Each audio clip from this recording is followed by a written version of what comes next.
Hello and welcome to this installment of the Indiana Rock Machine. My name is Sly Rose. I am your host. Thank you so much for joining us today. And coming up, we're going to be talking with Steve Ross. So hang tight.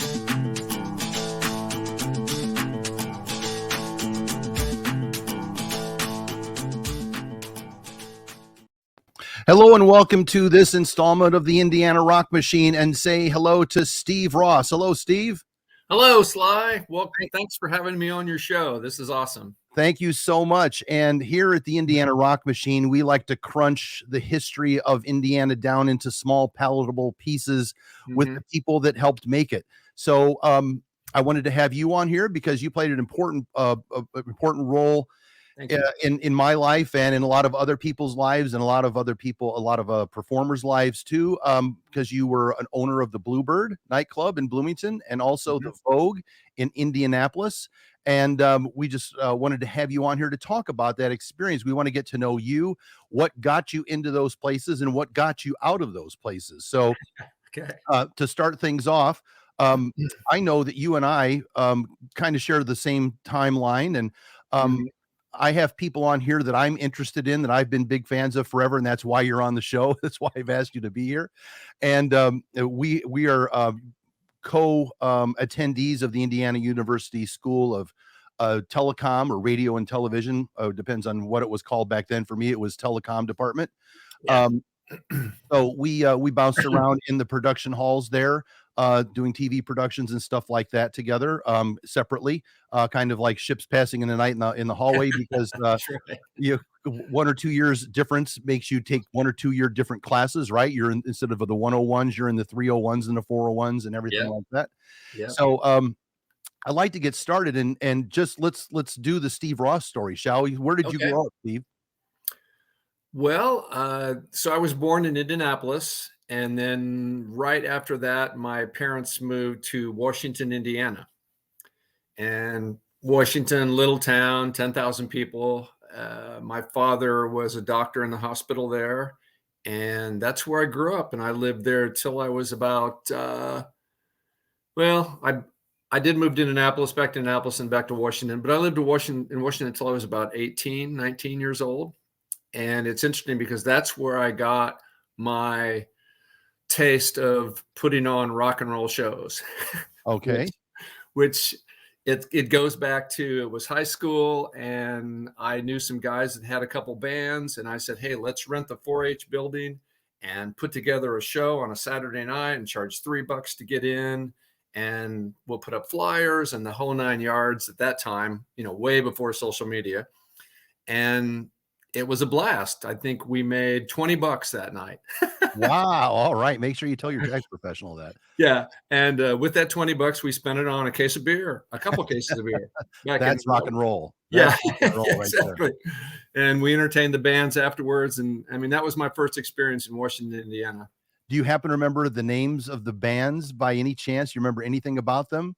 Wow. There's one guy who's a friend of mine named Louis Clark, and he lives in Bloomington. And I think he's an engineer at a electronic company down there. And he was one of the guitar players. But man, I would draw a blank trying to remember the band's names or anybody else. Right. This is not a test. Right. So you do this first rock and roll show, and this is in Washington, or the general vicinity, right? So at this point, are you getting ready to head to Bloomington to go to school? Are you going to college at IU? What's the next step? Well, so I guess in today's terms, I took a couple gap years, and I moved to a little town in Michigan called Kalkaska, which is near Traverse City, Michigan, which is on the West Coast. And I lived there about 3 years, and I went to junior college there. That's where I kind of got a feel for what I could and couldn't do in junior college. And after about 2 years there, then I decided, okay, I need to go to IU and get a big school. And as I mentioned earlier, my original degree was going to be in theater, but then I didn't meet their goals, and I became a telecom major. And it was great. I loved telecom, the production. I focused on management, and that really helped me in the nightclub business because I took advertising courses And you and I both know how big radio advertising was back then. Mm-hmm. I mean, that was the cat's meow. And so that was huge. So, and then I graduated from IU in 81. And in October of 81, I bought the Bluebird. So awesome. Great. Yeah. So coming into that point, can you tell me who you bought the Bluebird from? Do you remember? Yeah.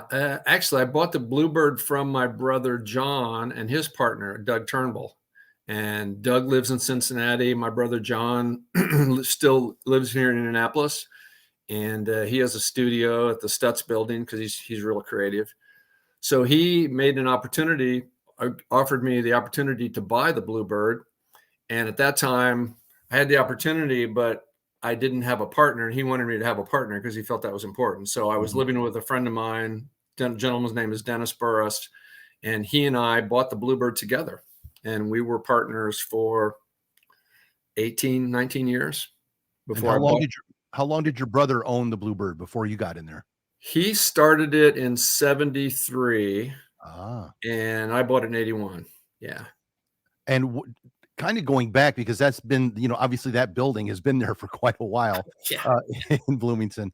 What was there before he bought it? Do you happen to know what was it, a bar then too that he bought? It was a bar called Your Place, and it really wasn't much different than the Bluebird. I know my brother John said when they bought the place, it was pretty run down, and they went in and cleaned it up and tore down old siding. And if you remember, the back room of the Bluebird was all the nice brick and the arch ceiling. He said they cleaned that up, and I don't, just years of neglect, they got it back. So tell me about Jerry. Yeah, Jerry. He had a great happy hour, and he had a great happy hour for a long, long time. What's the story behind Jerry's happy hour? Wow, Jerry Thorne. That's funny you say that, because he had, if you remember, he had the pickled eggs and the big That's before my time. Okay. Well, he sold pickled eggs behind the counter, which were great. And I've been trying to make them lately anyway. So Jerry Thorne he worked as a bartender at Your Place before my brother John opened the Bluebird, before they turned it into the Bluebird. And Jerry was a real sociable guy. Everybody loved him. We did these Jerry happy hours on Friday where we had live music. Gordon Bonham, which you'd mentioned, the Gordon Bonham Blues Band and the Hesitation Blues Band, they would play some of those shows. And Jerry would sell his pickled eggs, and his mom made this killer chili. And she would bring it in and serve it out to the people that came in for Jerry's happy hour. Anyway, Jerry was cool. So, and one thing about the Bluebird, the name came from a soda shop from my hometown of Washington, Indiana, which was called the Bluebird Soda Shop. How about that? And the logo, which is the shirt you're wearing, that came from a IU student who they paid $20 for that design. So, that's a pretty good deal. And that's been on a multitude of t-shirts.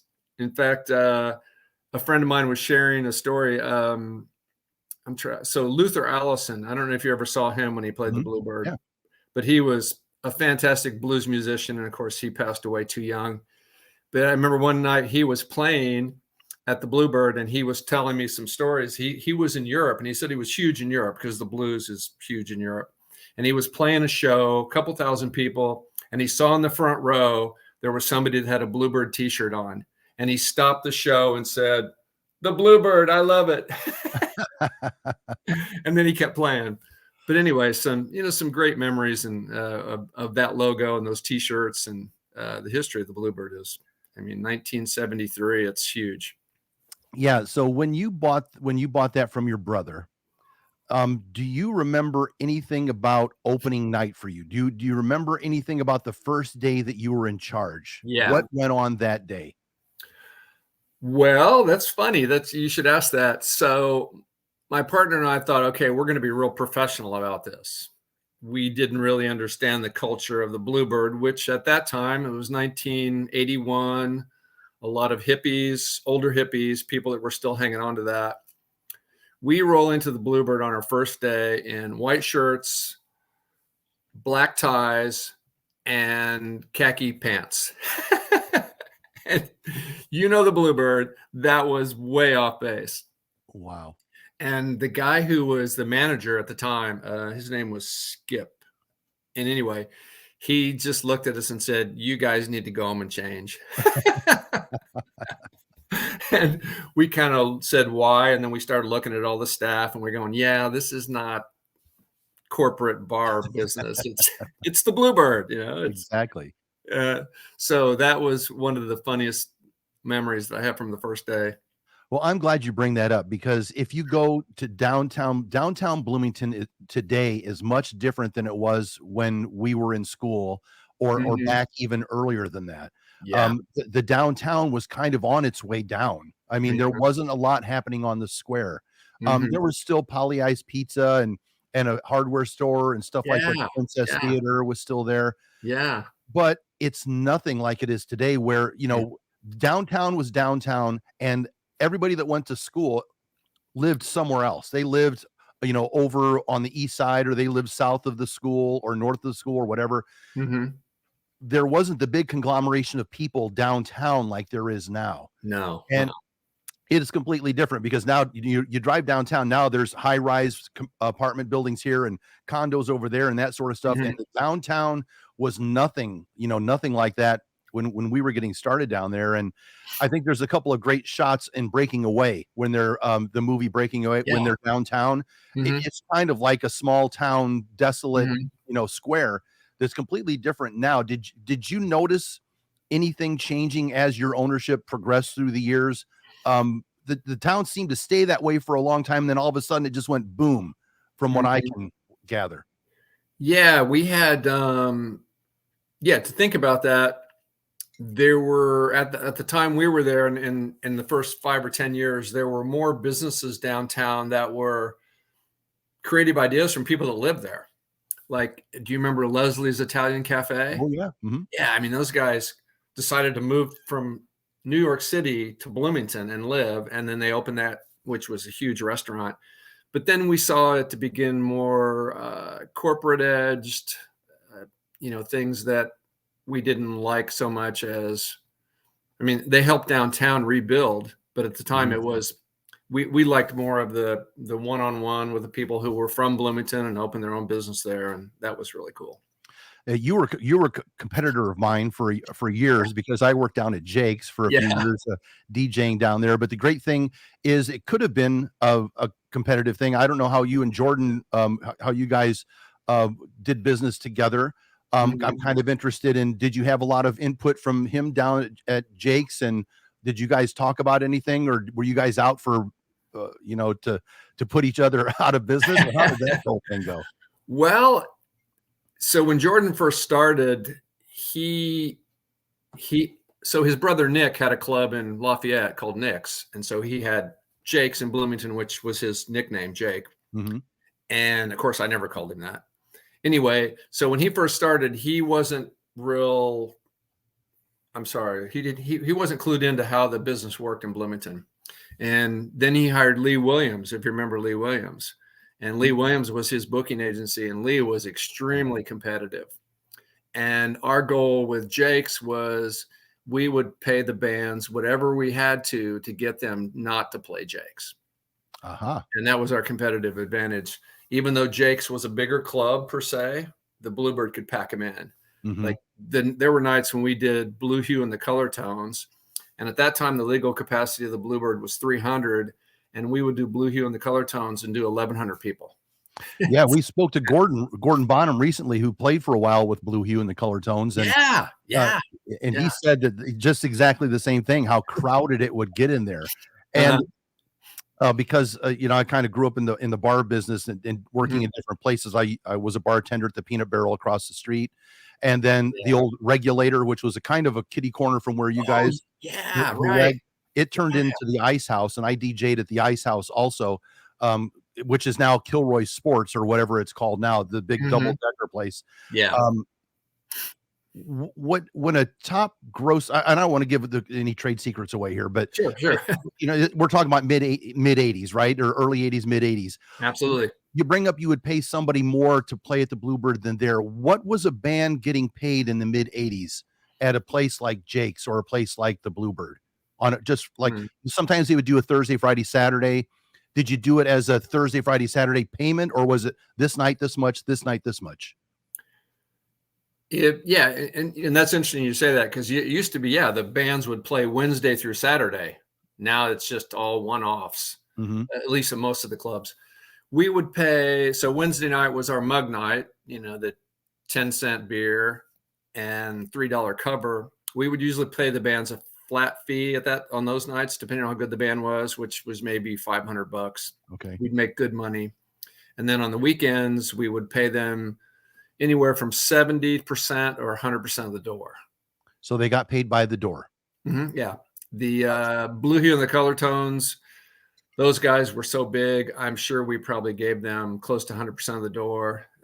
There were times when they got so big that we helped them buy a school bus. So if we didn't buy it for them, but Blue Hue could clarify that. Yeah. Anyway, so yeah, times like that, it varied. Some of the bands wouldn't play unless they got a flat fee, and that varied from 1,000 or more. Mm-hmm.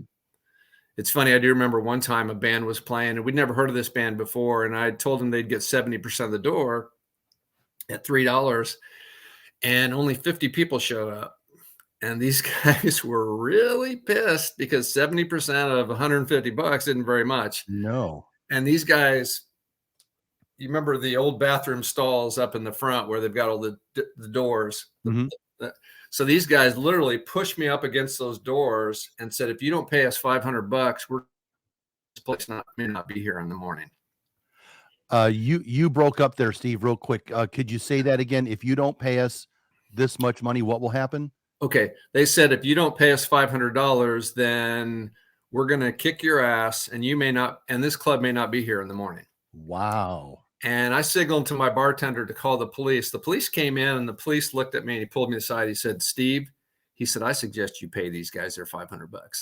So anyway, yeah, that was a fun story. But the joys of a bar ownership, that it's not only dealing with the people that come in there, Mm-hmm. as customers, but you're dealing with staff. And in a college location, I know there are a lot of long-term employees at the Bluebird. Yeah. But obviously there's turnover every single year. Mm-hmm. That's eventually why I moved out of Bloomington, because I didn't want a new set of friends every year. You just get to know somebody and like, okay, we'll see ya. And there's just that big turnover. Mm-hmm. So owning a bar, you deal with the patrons, you deal with the bands, you deal with your day-to-day employees, but then you also have to deal with the people that are running the town, the fire department, for the fire regulations, Mm-hmm. that sort of stuff. How were your relations with the city or the county government? Did you ever have much trouble with that, or was that an easy thing to do every year, or did you have trouble every time you had to renew your license? Or what kind of relationship did the Bluebird have with the Bloomington government system or the town? Well, we had a really good relationship with them. And one way to look at it is the reputation for the Bluebird was that we were the hardest carding people in the business. And for a while, we even gave our doormen money if they collected fake IDs, because we didn't want to have to deal with that. We quit doing that because we found out that was illegal to confiscate fake IDs, which I don't know why. It doesn't make sense. So, but we had a good reputation. The police and the fire marshals, when the fire marshal would come in for the inspection, we'd take care of it. We'd do whatever they say. We didn't want to take a chance to either risk customers or the building or a violation, because that would shut us down, of course. Mm-hmm. And so we had a good reputation.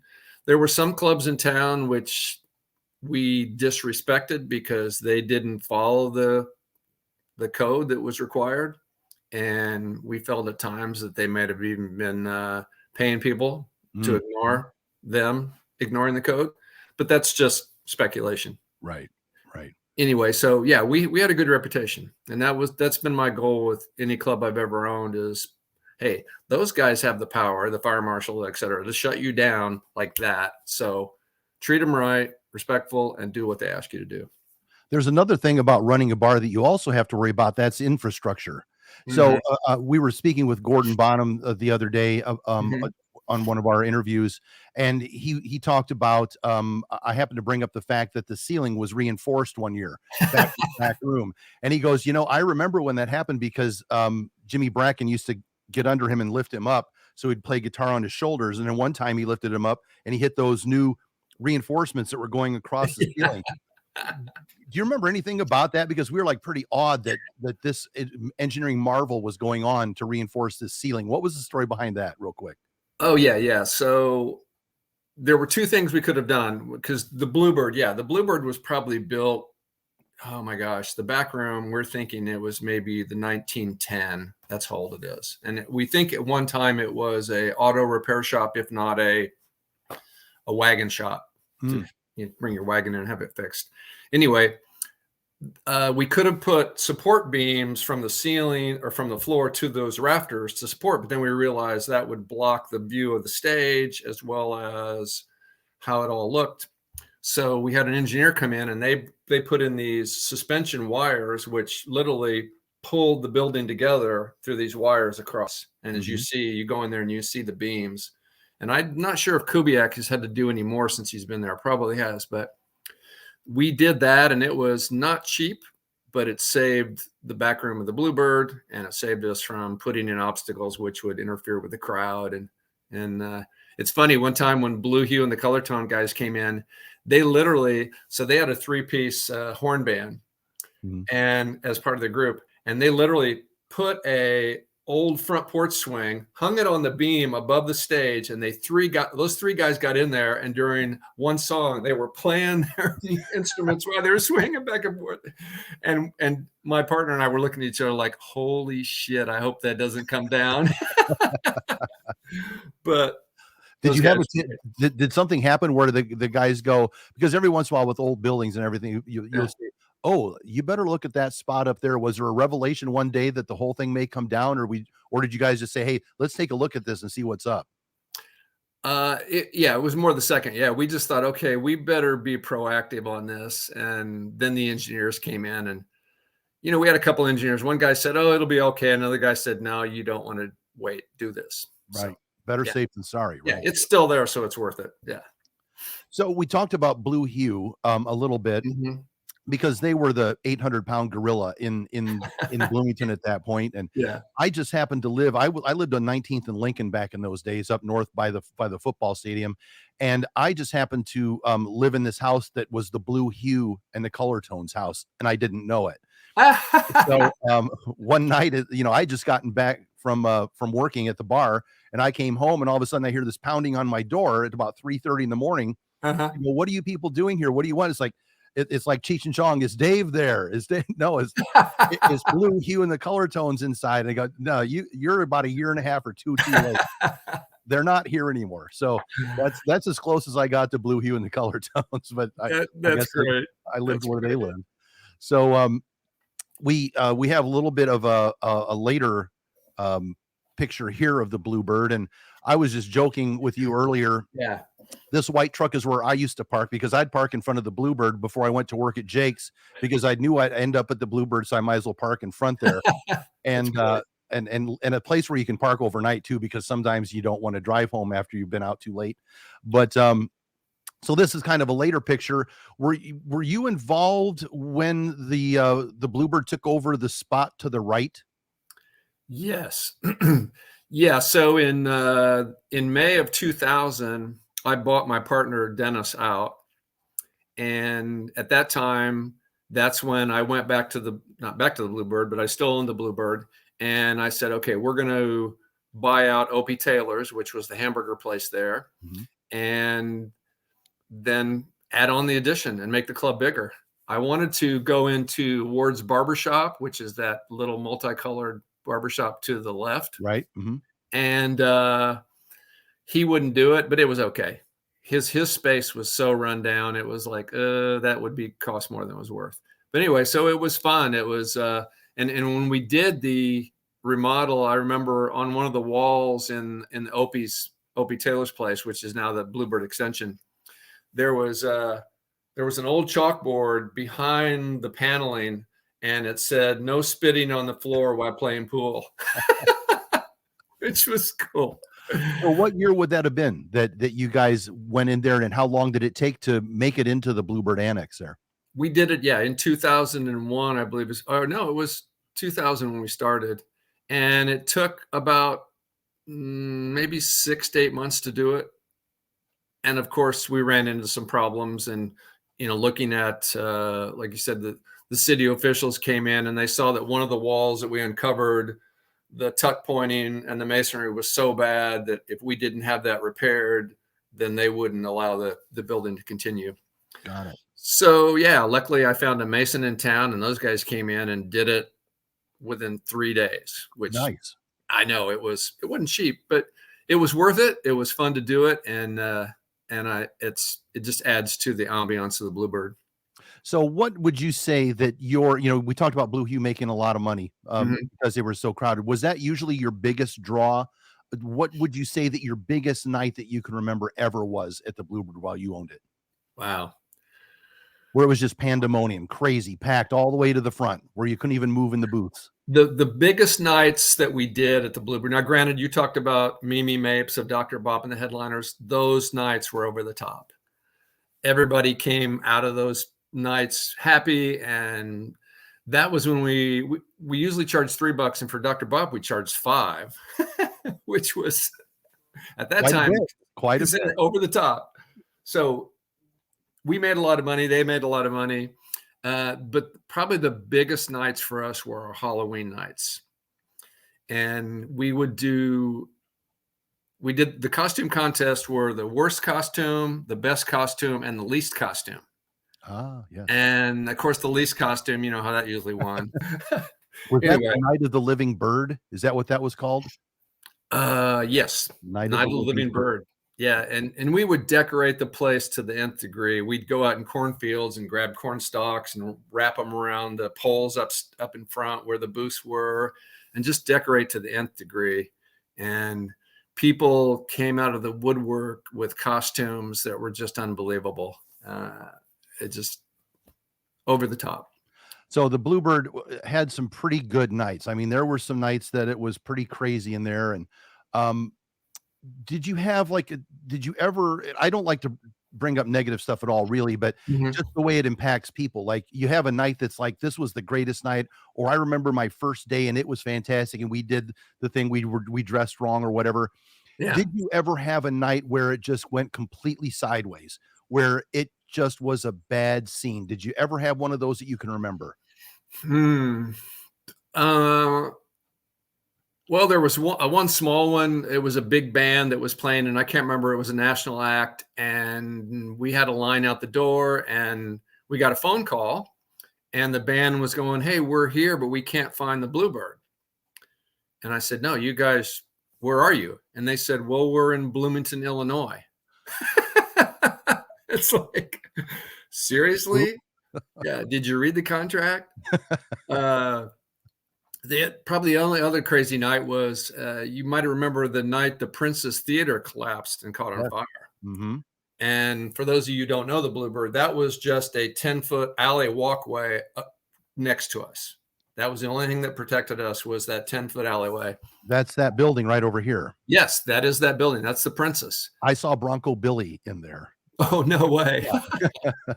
Wow. So that caught on fire. It shut the entire block down. It was amazing that we didn't evacuate the building. I don't know why we didn't. We should have, but we didn't. We just handed out candles and made the best of it. The band that was playing had some acoustic guitars, and they continued to play a little bit. And then we realized, okay, we need to shut this night down. But that was the scariest night, as well as probably one of the most fortunate, because if that wall would have fallen onto the Bluebird, done. Well, that's a great recollection, because I remember, that night when that place came down, and it's stuff like that where you just like you said, that wall could have gone either way, and it had gone the other way, because that alleyway is pretty narrow back there. Yes. And that alleyway, I know a lot of bands really didn't like loading in there, because that alley was cramped, And that the way to get into the Bluebird, to get the equipment in, was through that side door. And that side door, you had to walk up, then you had to walk in, then you had to walk over, then down to get to the stage, and then go back up again. So it was a mess. From a guy who's lugged millions of pounds of gear over the years, I would have a contract. In fact, later when I got older, my contract would read, "There are no more than 3 stairs. Otherwise, we have to pay more." Right? So that's great. When you're 22, it's like, okay, just give me a hand here. Let's get this stuff up on stage. We can do this, yeah. So that was a bit of a nightmare. Up, over, down, around, and it sounds like a Yardbird song, but yeah, over, under, sideways, down, because that's about the way it was to get into the Bluebird. So so it was a little bit dark and dank back there sometimes, and that was just the thing of the Bluebird, right? I mean, that's just part of its ambiance, as it were. So a lot of great bands went through there, and so let's talk about when you're running the Bluebird. You go, I need to find another bar to own, or I need to branch out. I need to become some sort of mogul here. What's going through your head at the Bluebird that says, ding, ding, ding, the Vogue is happening. The Vogue is happening. We want you to come save the Vogue, or whatever. What happened there? What got you into the Vogue? Well, a little side note about you saying the Bluebird was kind of dank and dark. In 1989, we got an award from the Indiana Daily Student as the #1 dive bar in Bloomington. But I agree. It was cool. So one of the things, so where the idea first came into mind, so my partner and I would have weekly meetings, and I said, hey, we need to branch out and we need to buy the Vogue in Indianapolis. Was it for sale at that point, or you just said we need to buy it? Yeah, I just said that. And so the Vogue opened New Year's Eve of 1977, and we ended up buying it in May of '86. The fortunate part is that my brother, who owned the Bluebird, also went on to turn the Vogue from a movie theater into a nightclub. So here's a picture of it in its first iteration. This is from the I can see Art Moderne styling here. So exactly. So we're talking about the 30s, 29, 30s, somewhere in there. Yeah, the Vogue opened as a movie theater in June of 1938, and that picture, that black and white, is the original seating, and the capacity was 900 people. They were one of the first theaters in Indianapolis to have true air conditioning, which at the time was amazing. Absolutely. Yeah. So here's a picture of something that's going on here. It looks like it's getting gutted. Yeah, this is okay. So the dark-haired guy is Doug Turnbull, and the guy on the right is my brother John Ross. And this is when they had gutted the old theater, and they were putting in the tiers seating and the balcony in the Vogue. And it's funny because some people thought that balcony had been there forever, but it was put in 1977 during this remodel. As we can see here, you can see there's no balcony here. So these guys put the balconies in, and they did all that work. And I've seen a lot of shows. Usually my spot is up here to the right. That's where I would try to get. Yeah, because that was a good spot to look down on the band and not get smashed. But so your brother is doing this. And what year did you say this was? That this picture was?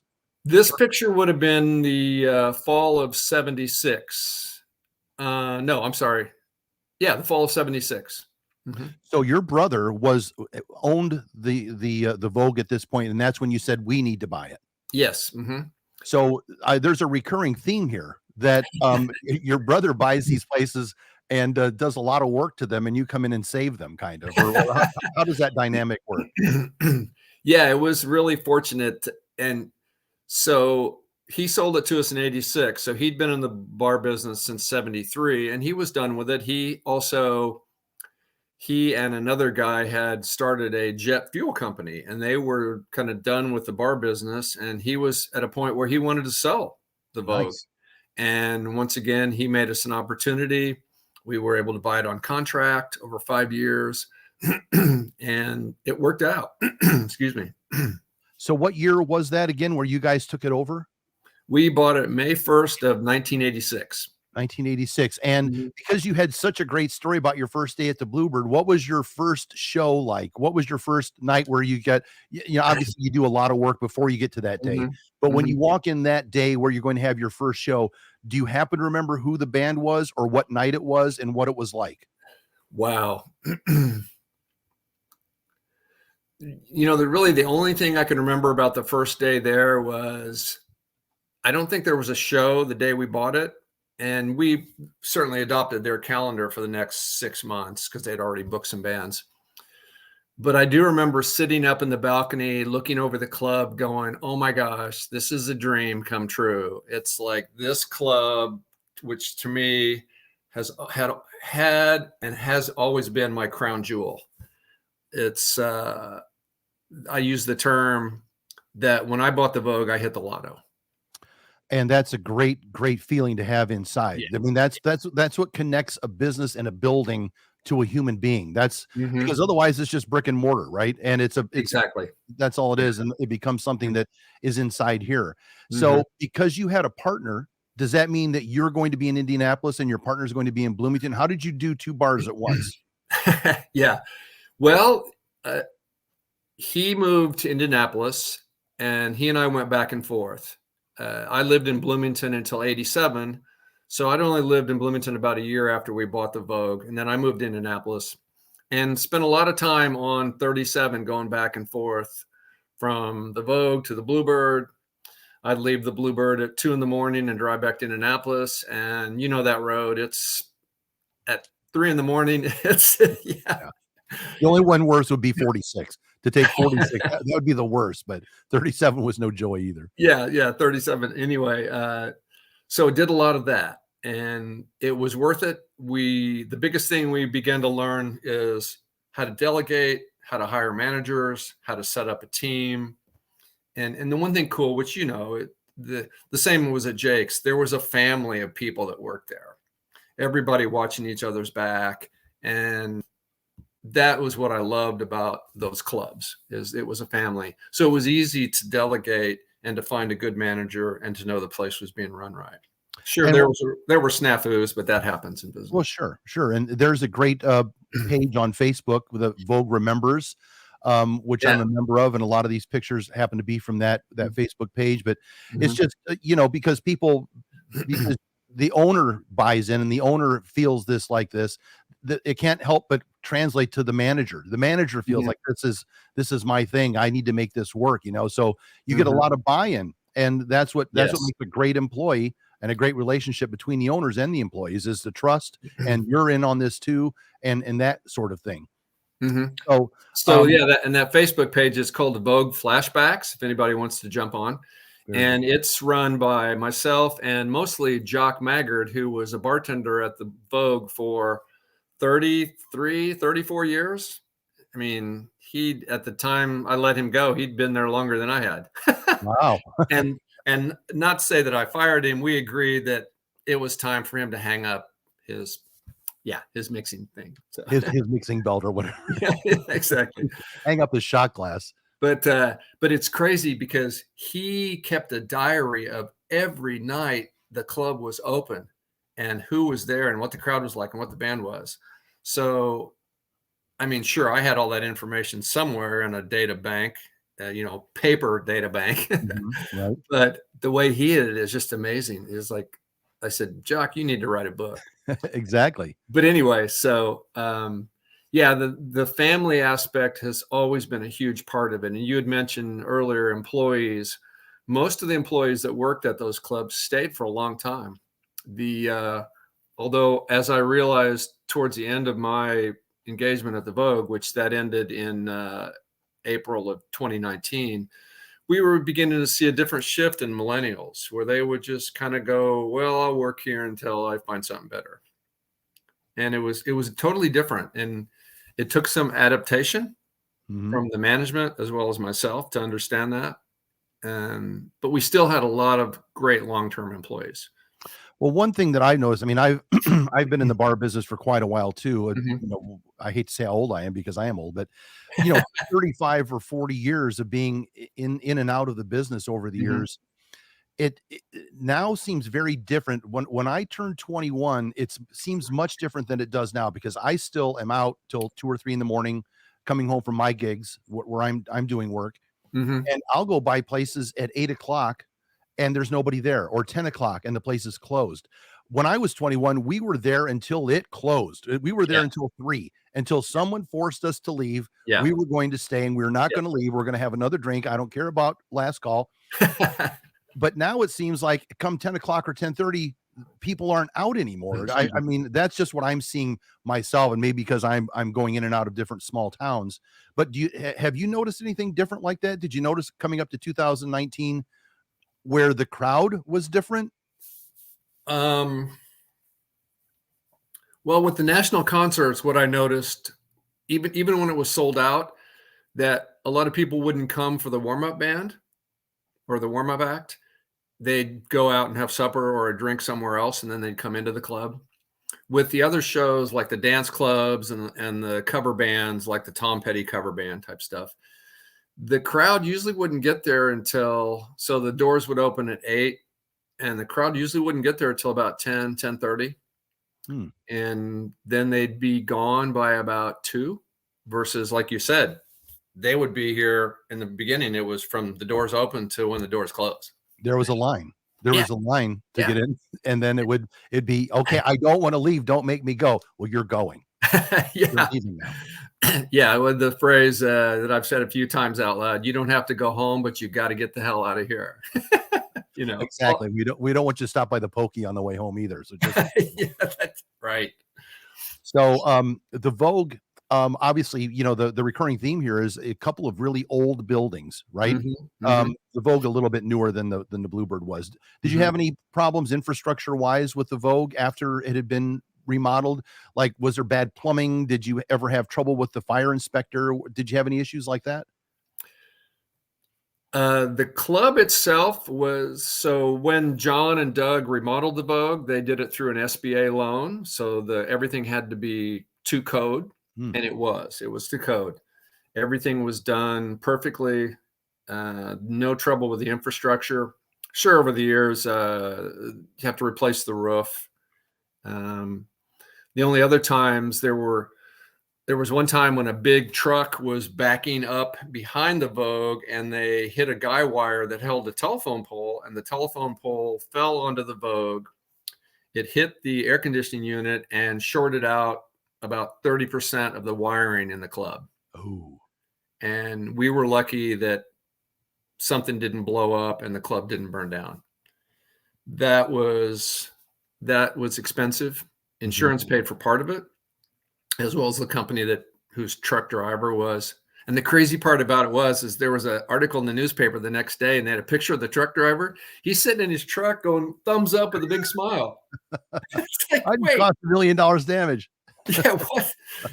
Anyway. And then another time, which this is one of my worst moments at the Vogue. So when we bought the Vogue, there was a lower dance floor area, and we extended the level across that dance floor to raise the dance floor up. And it's you see where John and Doug are standing. So the top of that level right behind them, we pulled that straight out to the stage. Anyway, that covered some entrance areas, which we didn't know there were things underneath the stage. One night, the DJ was on stage, and somehow a cigarette butt rolled back behind the stage, and there was just a big enough crack for that cigarette to fall under the stage. And under the stage were boxes and boxes of old flyers and advertising stuff that we didn't even know was there. And it caught on fire.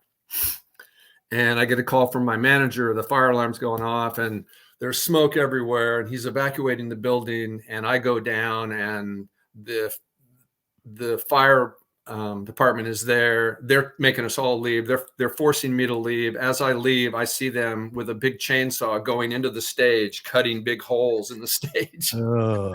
Because they had these infrared cameras which could detect where it was. The blessing is they found that. They corrected the problem.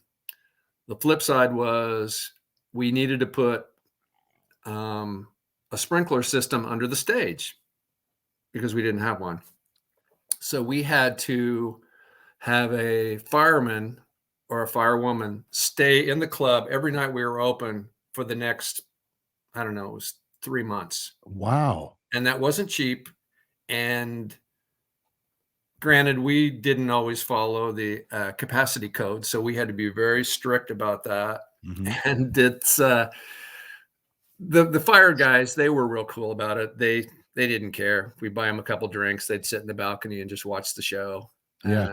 But anyway, that was a really scary moment. That could have been the end of the Vogue. It could have burned down because of that. Well, I thought you were going to say there were reels and reels of nitrate film stock downstairs. It would have just gone off like a tinderbox if that's been the case. But so that's a story I'd never heard, and it's amazing how stuff like that could have altered, what's going on. So. Mm-hmm. Yeah. One thing about the neighborhood, Broad Ripple versus Bloomington, were they similar? Was it a different crowd in Broad Ripple compared to Bloomington? What were the differences? Well, it was an older crowd. 21 to 26 was probably our biggest crowd that came on a regular basis. The concerts were older, of course. The community was so close. Within blocks of the club, within a block, there were rows and rows and rows of homes where people lived, and people could walk to the Vogue, similar to the Bluebird, students walking, but people could walk there. Some of our nights when we did the mug night at the Vogue, we had people coming from Ball State every Wednesday. Wow. Which was crazy. Yeah. But yeah, so it was a cooler community. There were less clubs, and it was kind of like, as you mentioned with Bloomington early in the days, more local owned businesses, the Daily Grind Coffee Shop, which was a huge place, Karma Records, the Wellington Bar. There were only very few bars in Broad Ripple at the time. The Patio nightclub, of course, was there, and it was a cool vibe. It was fun and the thing you saw is that people graduating from Bloomington would move to Indianapolis, and they'd start coming to the Vogue because they knew the Bluebird and they knew the reputation of both of them. Exactly. So one of my good friends was in Bloomington, moved to Indianapolis, lived like at 52nd, somewhere around there within walking distance. Mm-hmm. And that was the mid to late 80s. And at that point in time, pretty much the only game in town were you guys in the patio. Yes. How we talked about your relationship with the bar, with Jake's and places like the Peanut Barrel and stuff like that in Bloomington. Mm-hmm. What was it like with you? And I know we just lost the owner of the patio just recently. Yeah. What was the relationship between your two bars? So yeah, Chubby ran the patio, and then he sold it to Randy Roy, who ran it just before we bought it in 91. Anyway, our relationship with them was good. It was also on a competitive edge because they, being a smaller club, would do whatever it took to bring the bands in. So they would have to pay them more, and then we would have to pay them more to get them back. So it was the same dynamic. Yeah, same dynamic. Mm-hmm. Now, did you say that you folks bought into that later? Yeah, in 91, we bought the patio, and our goal was to have a nice, 3 clubs where we could take the bands, put them into the patio, develop them, then take them to the Bluebird and then to the Vogue. And that worked for a little while until we saw dynamics. Like you remember in 87 was when the downtown mall or the train station, Union Station, was opened. And there were clubs down there. They were vying for the same bands and the same entertainment. They had a bigger budget, which was backed by all sorts of credit and loans they'd gotten to open those clubs there. And that made the competition a lot tougher. And it wasn't as easy as we thought it was going to be, but that's business. Right. And we've seen what happened to that location. I mean, yeah, go on. Yeah. So there's a lot of hard work that goes into places like this. And yes, there's a reason why a place is open for 50 years, right? Obviously, something's going on there correctly. So when you talked about when you bought the patio, you said you kind of tried to break bands there. Now, going back to the day, you know, things are completely different now. If I were a band member now and I wanted to send you an MP3, I could send you an MP3. Right. So when you were like starting at the Bluebird or the Vogue or whatever, things were different then. How did bands get to you to get into the Vogue? Was it simply booking agent talking to someone on your end, or was it somebody sending you cassette tapes, or how did that work at the dawn of history? The dawn of rock and roll history. Yeah. Okay. So it was the local bands. It would be cassette tapes, or, hey, come hear us play at the Peanut Barrel or at Jake's and see what you guys think about us. Or see us at Second Story. Come down and watch us and see what you think, or come out to our garage and watch us play. Truly garage bands. Wow. That's kind of how Blue Hue and the Color Tones started. Anyway, so I had a drawer that was about the size of an old oak chest full of cassettes from bands. And I just kept collecting them and throwing them in there. The bottom line was we wouldn't book a band unless they'd proven themselves. And they had to have at least, they could draw 150 people to play the patio, or 100, or even 75, with the patio being a smaller club. The Vogue, they had to be much, much bigger. And that's part of it. Oh yeah, Dave Matthews Band. So that was one of the cool things about the Vogue, is we had enough reputation that bands on their way up would play there. And Dave Matthews Band played there 3 times because they love the club. It's, you know, like Brian Setzer. I remember before Dennis and I bought the Vogue, we went to see the Stray Cats play at the Vogue, and that was a phenomenal show. It was just, it gives me goosebumps thinking about it, because these guys were fantastic musicians, and the energy behind their show was just solid. Just 3 guys and just tearing it up. Yeah. Then you had this guy come in. Yeah, Willie Nelson. Yeah, he played 3 times. One time he played with Willie Nelson and the Family Band, which included his niece and his son. And Willie would come out with his guitar, what was his guitar's name? I can't remember, but it's got the front is worn through. There's a hole in his guitar. He's played it so much. He would come out with his drummer. All his drummer had was a snare drum and a cymbal, a small cymbal. And he would play songs for an hour and a half, just to Willie by himself and his drummer. And then he'd bring on the Family Band. And I remember there was one night, there was a guy sitting in the balcony, and he was sitting in a seat where he couldn't see. And I said, "Sir, I can get you down front or close to the stage if you'd like." He said, "No, just being in the same building with Willie Nelson is all I need." How about that? And you know, and it's stories like that, which, you know, that made my day. It made my, you know, just those are heartwarming stories. Oh yeah, the Ramones. Yeah, they rocked it. You can actually find YouTube videos of the Ramones playing at the Vogue. Somebody bootlegged it. Oh wow, really? Yeah. Just Google it on YouTube. Ramones at the Vogue. It's pretty cool. Yeah, we spoke, as we said, we spoke to Gordon Bonham recently, and he also had posted a couple pictures of one of being John Prine appearing at the Bluebird. There were a couple of summers in the mid '80s where people were coming to Bloomington to record albums. So there was a lot of famous people. There were a lot of famous people going through the doors at the Bluebird and the Second Story and places like that. How would you book a group like the Ramones? Would that be simply a booking agent saying we want to appear in Indianapolis, or did you have to be proactive and reach out to them? No, that would be, well, a little of both. Be proactive, and then they would give us a slate of what bands are coming through, and then we'd choose, okay, we know that band would fit, and then can we negotiate a deal with them?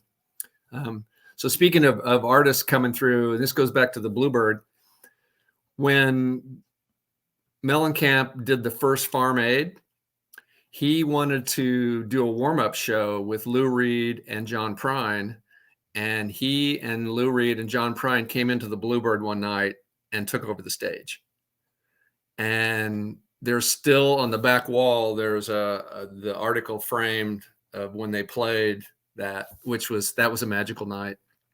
Just to think of those guys being there. I mean, come on, Lou Reed, John Mellencamp, John Prine, come on. It was so cool.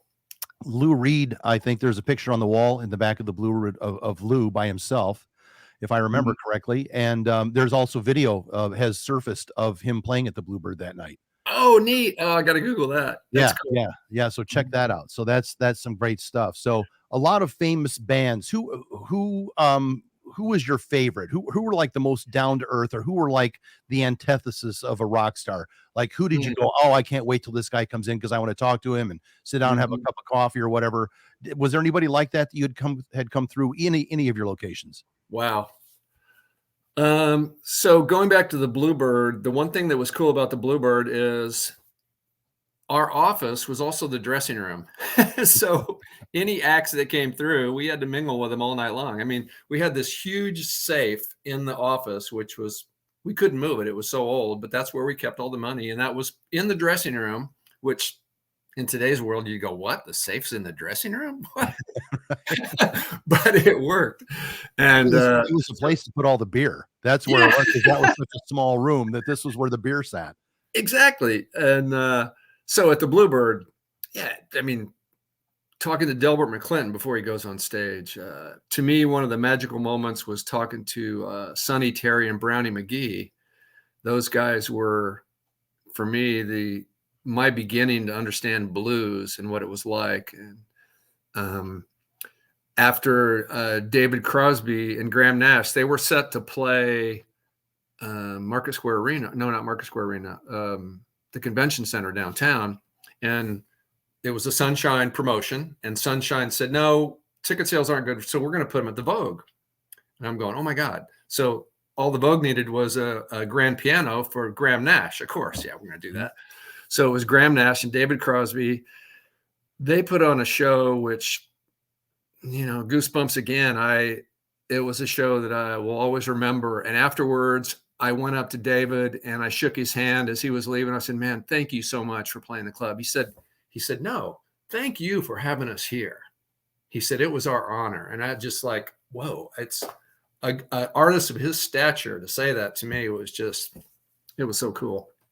Yeah, and you hear stories about people who aren't so cool, or who are, who are prima donnas or whatever.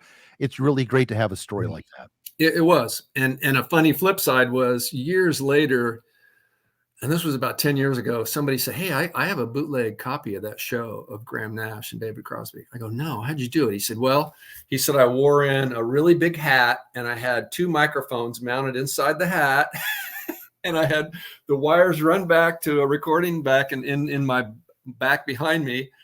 And it's really, you did that? And actually the recording isn't bad. But it's anyway. Things are so different now. I mean, back in the day, I hate to sound like an old codger and I'm yelling at the clouds, but if you remember what it was like to go to a concert in the 70s and the 80s, you better not bring a camera. And you had better not bring a microphone, because we do not want any pictures taken of the band. I mean, I had my camera almost absconded with a couple times. Like, oh no, you're going to put that down, or I'm going to take your telephoto lens, or what? I mean, seriously, stuff, I'm going to break it. But now you go to a concert and all it is people with their phones filming every single second of the show. Yeah. It's crazy. It's like, why don't you just watch the show? And so I don't think we've seen the participation of the crowds declining because they can actually go and watch a YouTube video. But back then, did you deal with artists who didn't want any cameras? Like, you would see, things on the flyer, no cameras, no mic, no recording, or whatever. What was the reason for that? Did they want to control the product? Is that what it was?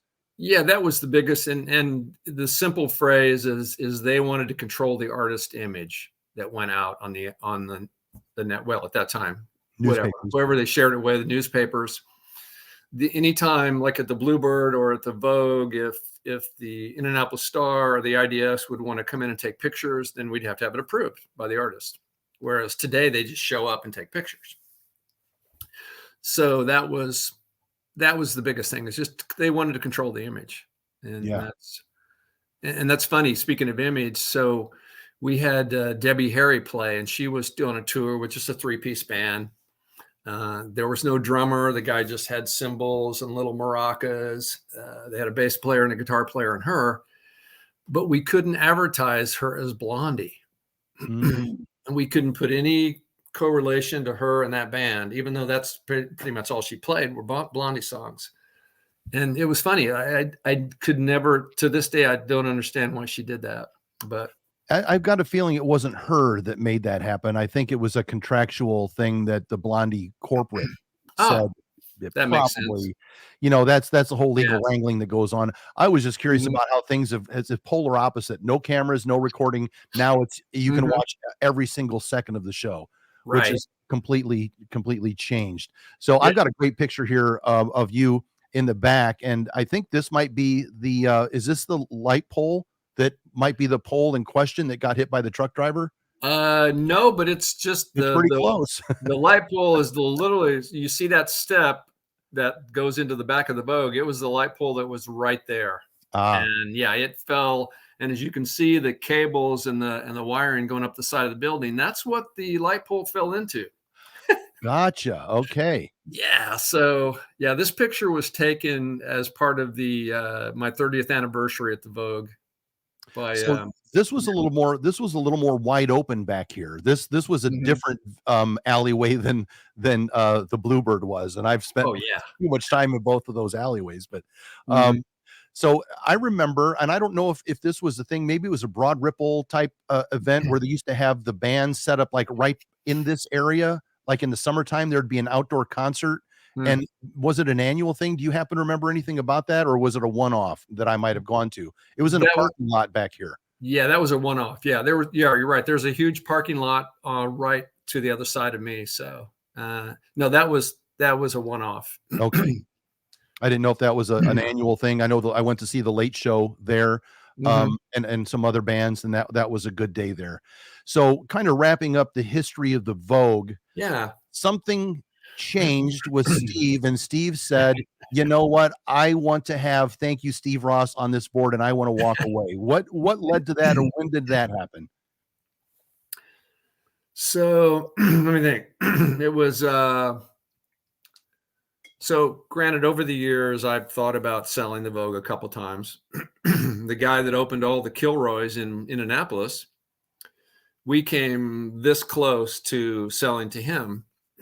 And we were ready to ink the contract, and we came into the room and he said, Steve, I can't do this. He said, because I can't run this place like you do. He said, I have to be honest with myself. He said, I know sports bars, I don't know nightclubs. Now, granted, that was a shock, but at the same time, it was respectful of him to put it that way.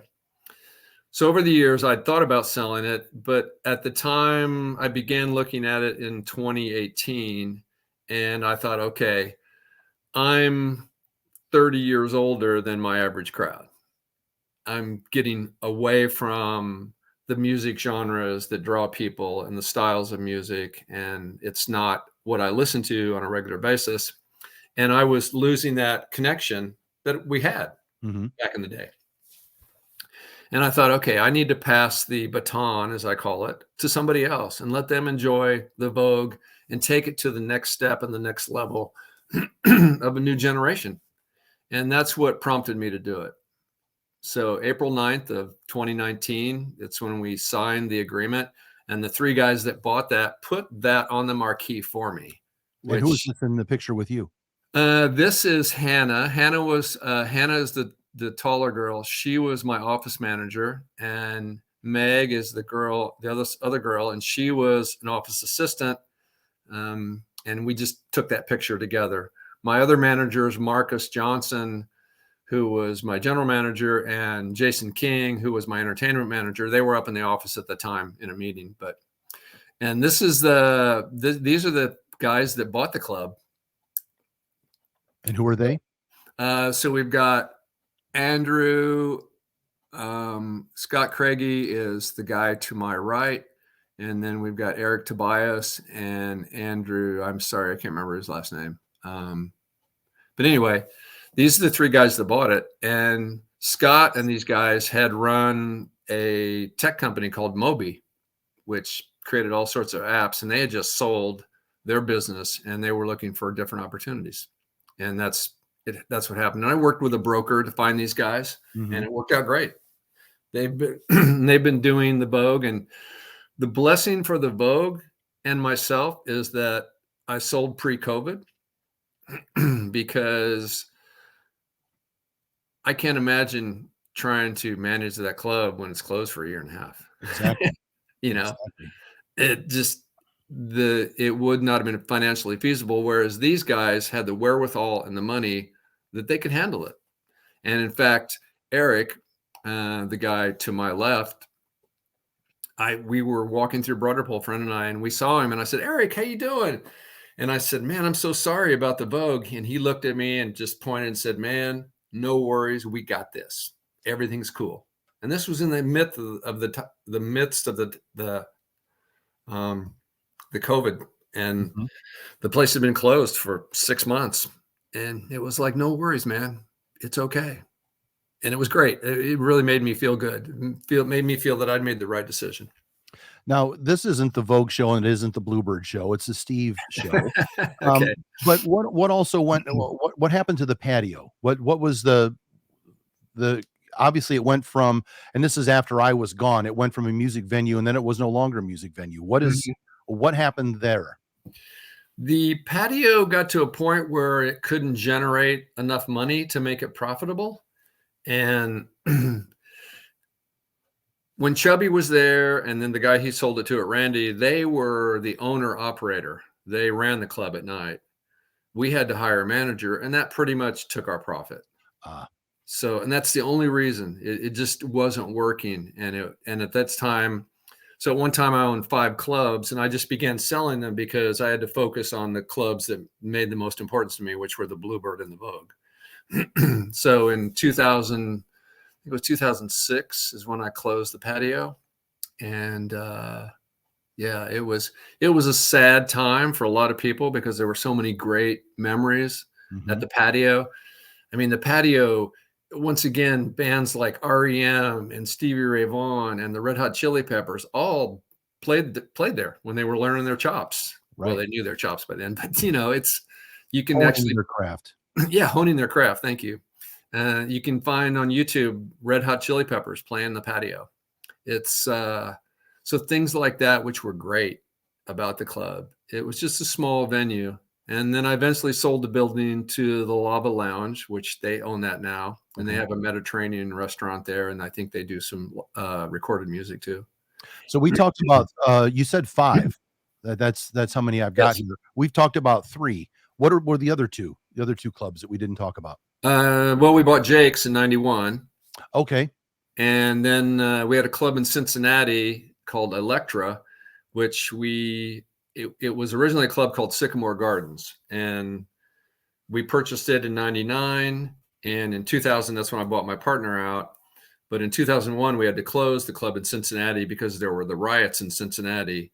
Mm. And those happened within a stone's throw of our building. Was that And over the Rhine? Was that the over the Rhine area, or yep, whereabouts was that club? yeah, it was the over the Rhine area. And it literally killed our club. And so to think about Electra was a 25,000 square foot club. Wow. And we could pack it out. And the way Cincinnati was, their curfew was 2 a.m. for liquor. So between 11 p.m. and 2 a.m., we would put 1,500 to 2,000 people in this club. And it went belly up in April of 2001. So And it's a yeah. little bit different, I think. You know, if you look back in the 80s and stuff in the Indianapolis crowd, you had the mega clubs. Yes, You had the Razzmatazz and all these old Kmart buildings that were turned into that's right. gigantic clubs. Yeah. And it's definitely changed. I mean, it used to go, I can't remember which one it was. It was like a grocery store, and it still had one of the checkouts where it had the belt that Oh, would carry yeah. your, what was, I don't remember if that was a Razzmatazz or someplace like that. Yeah. Escapes me, but Yeah. I see the bar business has kind of changed since then too. It's gone from Mhm. mega to kind of like craft, small, more intimate spaces. Do you see that? Yeah, that has happened. That's yeah, you can still get the intimate feeling at the Vogue, but from there you step up to places like, the clubs or the big venues downtown. Mhm. And but you're right. Yeah, I'm trying to remember what that club was you were talking about. It was on West 38th Street, and they'd taken an old Kmart building and gutted it, and they put a stage in the middle, which they also had boxing in, which Yeah, was yeah, yeah. crazy. And yeah, and you'd get a shopping cart and go up to the bar and fill it up with drinks. It was crazy, but It anyway. was, yeah, what a great idea. But, Yeah, but you're so right. There's a lot smaller venues now. It's really cool that clubs like the Slippery Noodle downtown in Indy are huge, that they stay, and even the Bluebird in Bloomington, the fact that it's still going is great because it's got that small, genuine feel to it. yeah, so once you sold the last place, let's talk about what Steve did then and what he's doing now. So Okay. once you liquidate your holdings Mhm, and now you're a man of leisure, mhm. what do you do after being so busy for so long? What was your first day of going, I don't have anything to do today? Did you have one of those? No. The to-do list is always ongoing, and I have a great relationship with a woman that I met 5 years ago, and we love to travel, particularly in the United States, because this country is so huge and there's so much to learn about this Mhm. country that we don't know about, and that's a big part of it. I'm continuing, granted, 2019 and COVID set Walk the Talk, which is a TED Talk. It's similar to a TED Talk speaker series that I started. Um, Walk the Talk does topics based on well-being, positive thinking, and spirituality. And yeah, there's me at a Walk the Talk. Mhm. And we've had over 120 speakers share their stories. And we have a YouTube channel, Walk the Talk Speaker Series. And that's what I'm focused on now. And the goal is to continue to spread messages of positive thinking and well-being. And that's what my big goal is now. And now that we're getting past COVID, slowly but surely, knock on wood, that we'll be able to start doing live events again. And that's my big focus right now. Besides, I still travel and enjoy family. My family lives in California and some here in Indianapolis, and yeah. So that's what I'm doing.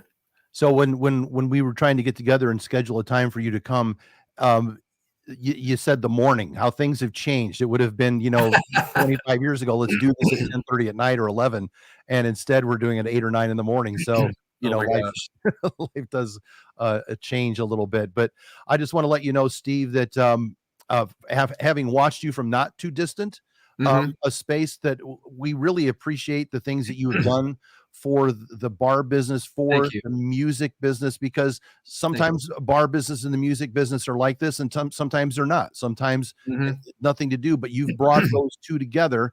And when I talk to guests that I have here, invariably they will say Steve Ross is a great guy. I loved working Oh, for Steve. And I said, well, wow. I'm hoping to get him on here. And they go, he's going to have some great stories. And it's so good from my point of view, where I've worked as a competitor of yours, but I've Hmm. also gone and spent way more money than I should have at your Hmm. venues. Thank you. And just hearing some of the stories of the people that we've had on talking about working in your venues, and Hmm. it's all positive.